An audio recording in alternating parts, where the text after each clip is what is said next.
Hi friends, मैं परविंदर खारी। Friends, आज की हमारी इस गेम के बारे में मुझसे हेमंत कुमार भाई ने वीडियो बनाने के लिए कहा था। और फ्रेंड्स, ये गेम थी 1958 में खेली गई मिखाइल टाल और जर्मन ग्रैंड मास्टर बुखार्ड जी जे मलिक के बीच में। और फ्रेंड्स, ये गेम है राउंड 5 की अंडर 26 वर्ल्ड चैंपियनशिप में। फ्रेंड्स, आपको ऐसी बहुत गेम देखने को मिल जाएगी जहां मिखाइल टाल ऑलमोस्ट चेकमेट होने वाले होते हैं, लेकिन ऑल ऑफ अ सडन वो पता नहीं क्या मैजिक करते हैं और वो गेम ओपोनेंट के हाथ से निकलकर मिखाइल टाल के मैजिक में समा जाती है।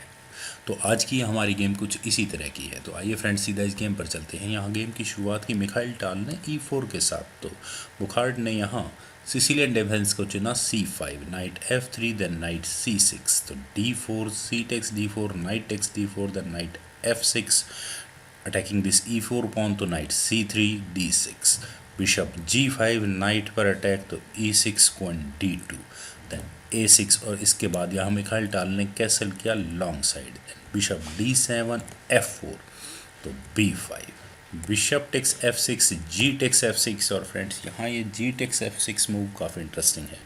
ओके, देन F5, तो night takes D4, queen takes D4। और फ्रेंड्स, यहाँ मुझे लगा कि ब्लैक ज़रूर अपने इस ई पॉन को आगे पुश करेगा, लेकिन उन्होंने यहाँ पहले किया बिशप H6 चेक। और उनकी इंटेंशंस यहाँ बिल्कुल क्लियर कि अपने बिशप को एक काफ़ी स्ट्रॉन्ग आउटपोस्ट देंगे।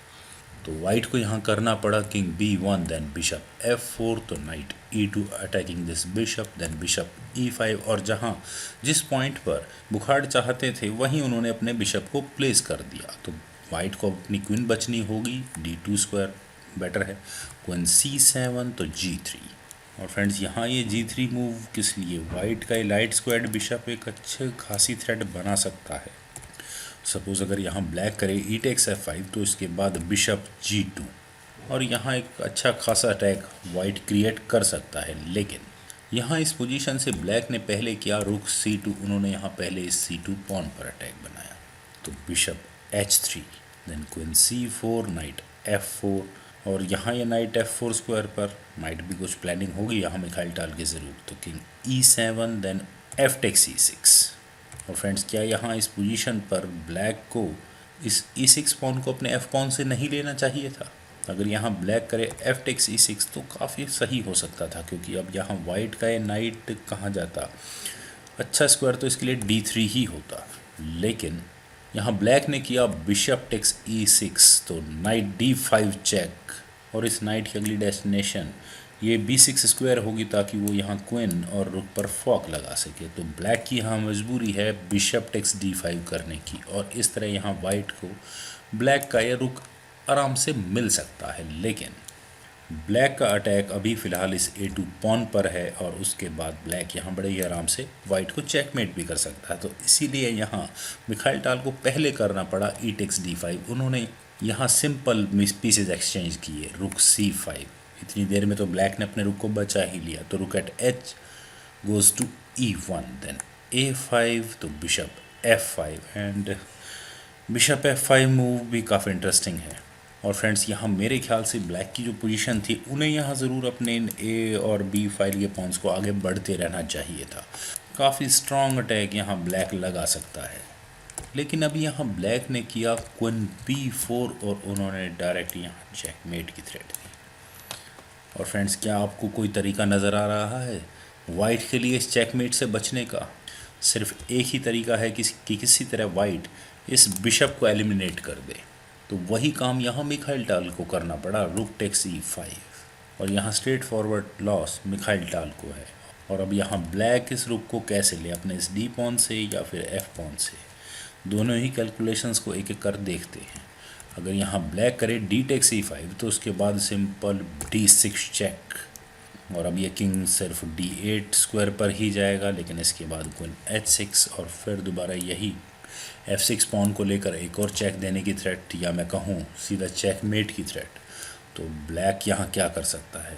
सिर्फ उसका रुक ही बीच में आ सकता है। तो ब्लैक को यहाँ करना होगा रुक E8, then queen takes F6 check, रुक E7, queen takes E7 check, एंडमेट।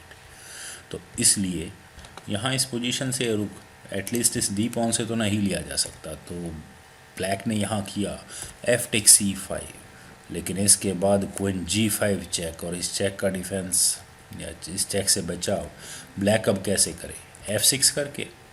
लेकिन अगर ऐसा होता है तो क्वीन G7 चेक, और ब्लैक को स्ट्रेट फॉरवर्ड अपना रुक गंवाना होगा, किंग E8, लेकिन बिशप E6, और फिर दोबारा वही चेकमेट की थ्रेट होगी, और इस चेकमेट से बचने का कोई भी तरीका शायद ब्लैक के पास नहीं होगा। तो अब ब्लैक यहाँ और क्या कर सकता है, अगर वो अपने किंग को मूव करे E8 स्क्वायर पर, तो उसके बाद क्वीन F6, फिर दोबारा वही रुक पर अटैक होगा। तो ये मूव भी कुछ खास अच्छा नहीं होगा ब्लैक के लिए। तो ब्लैक ने यहाँ इस पोजीशन से किया किंग F8, लेकिन क्वीन F6। मिखाइल टाल ने यहाँ इस F7 पॉन को पिन किया, और अब ब्लैक के पास क्या ऑप्शन है, ब्लैक यहाँ क्या कर सकता है। सबसे पहले तो उन्हें यहाँ अपने इस रुक को बचाना होगा, लेकिन फिर भी यहाँ इस पॉइंट पर ब्लैक के लिए चेस इंडियन रिकमेंडेशन है कि वो यहाँ अपनी क्वीन को मूव करे, वो भी C4 स्क्वायर पर।